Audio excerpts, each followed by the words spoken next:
This is Nightline. Tonight, Antonio Brown, arraigned for attempted murder, pleaded not guilty. The former NFL star allegedly firing 2 shots after a celebrity boxing match earlier this year. Extradited after fleeing to Dubai. Authorities tracking him by his social media posts. What happened in court today? Plus, inside the sports betting scandal rocking the NCAA. The ABC News exclusive with one of the athletes in the middle of it all, throwing games for the promise of cash. I make a couple and miss a couple. Why he says he did it. What did you want to do with that money? And the Jonas Brothers, like we've never seen them before. I'm gonna get home for Christmas. Pulling back the curtain on sibling rivalry. You didn't pull your punches on this. So we were like, this is personal. New music. And making their first ever holiday film. You made it. Of course. I wouldn't miss it for the world. It's Christmas. A family affair. Priyanka plays a big role. No, I was thrilled that she was down to be a part of it. And how Joe answered this question. Will you find love again? What's going to happen? Plus, what's got Tom Cruise dancing? From ABC News headquarters in New York, this is Nightline. Good evening. Thank you for joining us tonight. One-time NFL star Antonio Brown, arraigned and pleading not guilty today on attempted murder charges, carrying the possibility of putting him behind bars for decades if convicted. A steep fall from grace for the one-time NFL star considered one of the best at his craft. Former NFL star Antonio Brown arraigned today on charges of second-degree attempted murder, appearing virtually. We've entered a not guilty plea, demanded trial by jury. The charges stemming from this moment captured on video back in May. Authorities say Brown was armed with a gun and chased after a man he just fought with outside a celebrity boxing match and fired 2 shots. The alleged victim claims to have suffered a grazed wound to his neck. A day after the shooting, Brown claimed self-defense, posting on social media, "Regarding the boxing event that happened last night, I was jumped by multiple individuals who tried to steal my jewelry and cause physical harm to me." Authorities say he left for Dubai shortly after the altercation. He was at Dubai. We knew this because of his videos. Brown posting this video on social media at a hotel in Dubai is part of a brand partnership with the crypto gambling platform. In this video showing a luxury car with what appears to be a Dubai license plate. That is great. After being extradited back to the States, You have your ankle bracelet on? he was released on bail after posting $25,000 last week. Over the weekend, Brown appearing on Angels and Demons podcast to talk about his mental health. It's never easy. You know, life's not easy. And I feel like we grow through everything we go through. But notably not discussing his recent charges. The former wide receiver was once considered one of the league's most successful late-round draft picks, dubbed himself Tony Toe Tap for plays like this. Brady, end zone, caught by Brown! Keeping both feet in bounds on a challenging sideline catch. Raking in several brand deals like this Pepsi ad. Antonio, what have you got in mind? Bit of a throwback. But overshadowing his professional accomplishments, a string of legal battles. NFL star Antonio Brown, accused of sexually assaulting a woman who worked as his trainer. In 2019, the New England Patriots releasing him from the team amid sexual assault and misconduct allegations that he denied. And in 2021, while playing for the Tampa Bay Buccaneers, Brown removing his uniform mid-game, walking off the field shirtless after talking to a coach. That move effectively ended his career. Brown never played professional football again. Brown later said in a statement he had left the field because he was forced to play on an injured ankle. Now awaiting trial on the attempted murder charges, he's on house arrest, wearing an ankle monitor. If convicted, he could face up to 30 years in prison.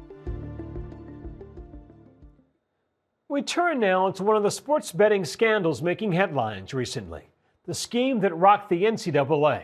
Tonight, an ABC News exclusive interview with former collegiate athlete Sequavius Hunter, once with a promising career ahead of him, but now banned from the NCAA for life after throwing games for cash. Here's ABC's Will Reeve. You can be doing something you love, next thing you know, it's gone. Day Hunter is going to try another three, and he will knock it down. He was a starting shooting guard with a smooth three-point shot. But now, Sidquavius Day Hunter is banned for life from the NCAA, embroiled in a gambling scandal. An NCAA investigation found Hunter and two of his University of New Orleans teammates engaged in point shaving, manipulating their on-court performance to influence the outcome of select games for betting purposes. At least 7 New Orleans games were under the microscope, including this one last December against McNeese State. As Hunter once again. This time he hits the three-pointer. Did point shave. I mean, I did go out there and not do my best. Basically shooting the ball and not actually trying to make it, but making it. Like make a couple and miss a couple. Hunter says players were approached by an unidentified bettor out of Las Vegas who likely saw green flags in the form of dollar signs. The way they did it, they'll look at the record. They're like, yeah, it's a better chance that they lose by a certain spread. Were you worried about the consequences if you tried to point shave and failed and you lost that better money? 95%. We were going to get the job done. Text messages recovered by investigators from teammate Daquavian Short's phone included an exchange between Short and Hunter in which they discussed receiving $5,000 for their participation in the scheme. I was money hungry. That's all it was, money hungry. Fast cash. What did you want to do with that money? Skip that question.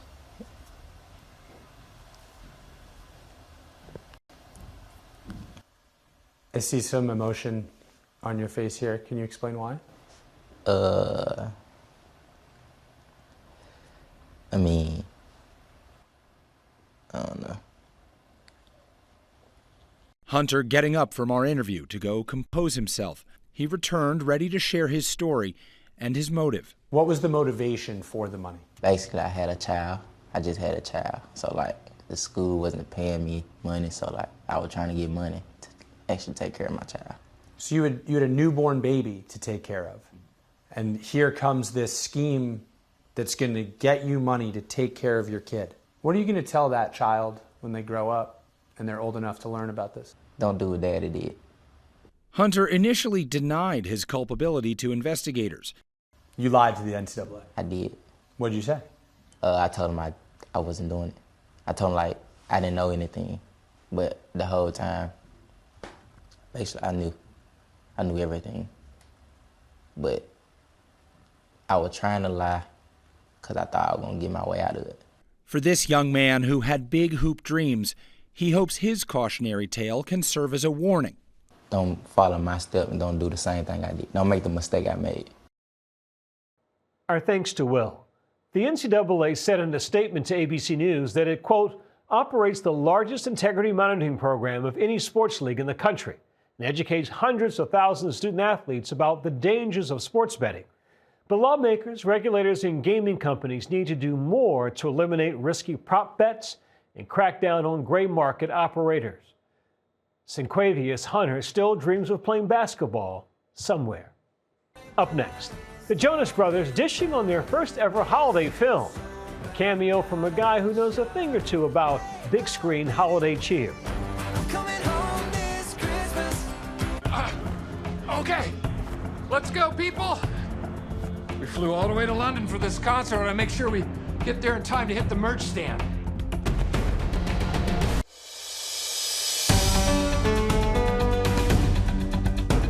Welcome back. The Jonas Brothers started their career as teen sensation. They're still going strong decades later, a little older and wiser. They've got new music and a holiday movie that brings it all home. Kevin, Nick, and Joe Jonas sat down with my Nightline co-anchor, Juju Chang. Nick, Joe, and Kevin, the Jonas Brothers are back. This time with a Christmas movie that leans into their sibling rivalry, which for a time broke up the band. There's one song where you flash back to your childhood videos, and there's a line that I think it's that you sing where you say, we were so innocent, we weren't keeping score. Every remember when makes me remember when I had the innocence to love you without keeping score. Do you feel like There was a period where you kept score with each other, and as you suggest, that's over now, or is that always the nature of sibling rivalry? It's happening currently. Who's the best actor? Who can speak the most in this interview? Yeah. No, sorry, that was directed towards you. No, I think, that was look, hysterical. I think there was a moment in our career where we were all looking at each other and thinking about, what could I get out of this? Or maybe there's an opportunity for a spotlight moment. But I think now we're just so grateful that we still have done this for 20-some years. These are our bunks. It's a little messy because, you know, it's all good. We live here. I first met the trio in 2008 when Nick was just 16. They were among the hottest boy bands out there with hits like Burnin' Up.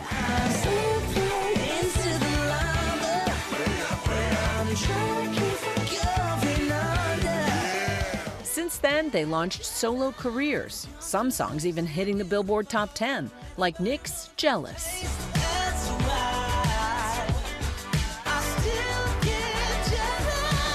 They got married, started families, and I last caught up with them just a couple of years ago. Like, make sure everyone's in their place. Yeah, you just want it to go right. Oh, yeah. Please help me welcome to the stage the Jonas Brothers. As they got their star on the Hollywood Walk of Fame.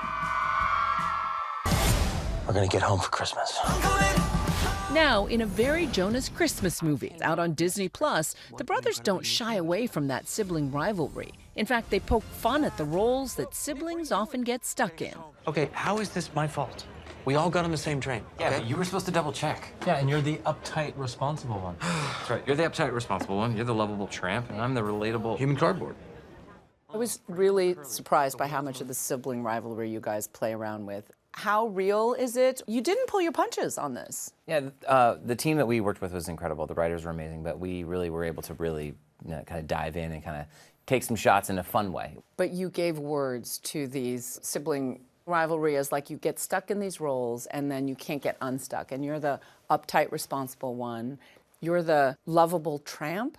Well, yeah, I guess. And you're the, I mean, human cardboard. Yeah, you know. Doesn't seem It's nice. funny when the writer's room and they're like reading, we're reading the draft and they're looking at us like, are they offended or they think this is funny? Yeah, did we go too far? No, I think we knew what we were signing up for. Look, there was probably a few jokes we were like, is this personal? But we made sure to keep it fun and light enough where, you know, I think anybody that has relationships like this in their life, they can relate to this. 1,000,000%. And yet, were you able to work out any of the sibling tensions in this movie? Because it's so on the nose. I think that a lot of the sibling tension work was done a couple years ago when we reunited as a band and kind of grew into our own as adult men and just kind of put those petty things aside. So, is your ex a doctor as well? Okay, then. Actress Chloe Bennett plays Joe Jonas's love interest in the film. His brothers teasing him and labeling him the lovable tramp for his Casanova-like habits. Oh, so you broke up with him? Yeah. If you don't feel it's bad for me anymore, I understand. I do. Got a few bad breakups under my belt as well. People are rooting for you. Will you find love again? What's going to happen? Tune in for our next Christmas film. We'll see, you know. My heart is open, guys. I think in your film, literally, you're such a good actor. I thought you'd found love. I was very excited for you. Well, I appreciate it. I play myself well. The movie includes some pretty famous cameos, like the elf himself, actor Will Ferrell. Okay, let's go, people. We flew all the way to London for this concert, and I make sure we get there in time to hit the merch stand. How did Will become a part of the movie? Is he a fan? It was a trade. I did a good old Hollywood trade-off. I did a cameo in his movie with Reese Witherspoon. Very small part. Anyway, I texted him, I was like, hey, we're doing this Christmas movie, and, you know, if there's any chance you could do it. And he said yes, which kind of blew our minds. Will Ferrell wasn't the only big cameo. The brothers bringing their families into a couple of the scenes as well. You survived. I'm so worried about you. Good to see you. Christmas. You made it. Of course. I wouldn't miss it for the world. It's Christmas. My girls were very excited to get into the acting game. They just were like, come on, Disney, put us in.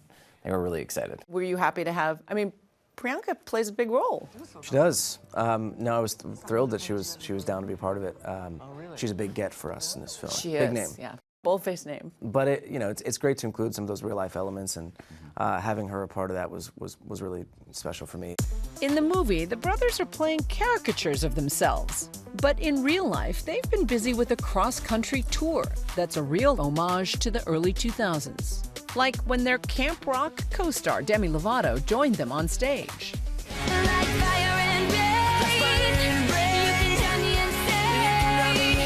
Joe, what's it like being reunited with Demi Lovato? It's lovely. It's been so great. We had her pop up at MetLife, which kicked off the tour. And then, bringing back Camp Rock 3 has been kind of a whirlwind for all of us. But you've had a lot of guests on tour, right? Oh, yeah. You had Jesse McCartney, Demi, JoJo, Jordan Sparks, Simple Plan.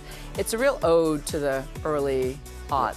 There's a lot of familiarity for us with some of these artists, whether they're friends or they're people that we've toured with, that we've crossed paths, that we've looked up to, or we just love their music now. The tour has also been filled with emotional moments, like Kevin's first time singing his own solo, Changing, on stage in Boston. His wife Danielle cheering him on. I've seen video of you in Boston killing it with your single. Yeah. How does that feel? It's incredible. It's a long time coming. It's something I've wanted to do and work on, but just never felt right and didn't feel like I had the right thing going on for the song. And tell me about the solo career. What's the plan? Plan as of now Drop is the album. plan of now is my song "Changing" comes out November 20th, and just really excited about it. What's next for you? Couple things. I've also got new music that I've been working on. I'm very excited about. Between the touring and the new movies, the brothers still have a very important job, one they all have in common: girl dad. You are, at the end of the day, 3 exhausted dads in your 30s. How do you balance work and touring and soloing and acting and doing all the things? I think it's about trying to be present when you're in that moment. Whether it's a day off at home or FaceTimes, with the family. It's just being available to talk and do homework from online, even when I'm right before a concert. It's just about being with the people you love as much as you can. Our thanks to Juju. When we come back, what Tom Cruise, Debbie Allen, and Dolly Parton have in common, and what brought Allen and Cruise to their feet.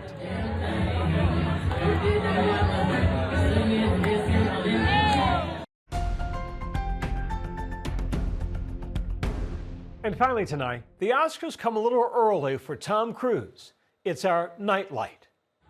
The actor is celebrating alongside legendary choreographer Debbie Allen, both receiving honorary Oscars at the Academy's 16th Governor's Award for their legacy of work. Also given an honorary Oscar, production designer Wynn Thomas, superstar philanthropist Dolly Parton, joyfully accepting the Jean Hersholt Humanitarian Award from her home in Nashville. To receive this, that's a blessing of a lifetime. From my heart to yours, I truly thank you. All legends. That's Nightline for this evening. Thanks for the company, America. Good night.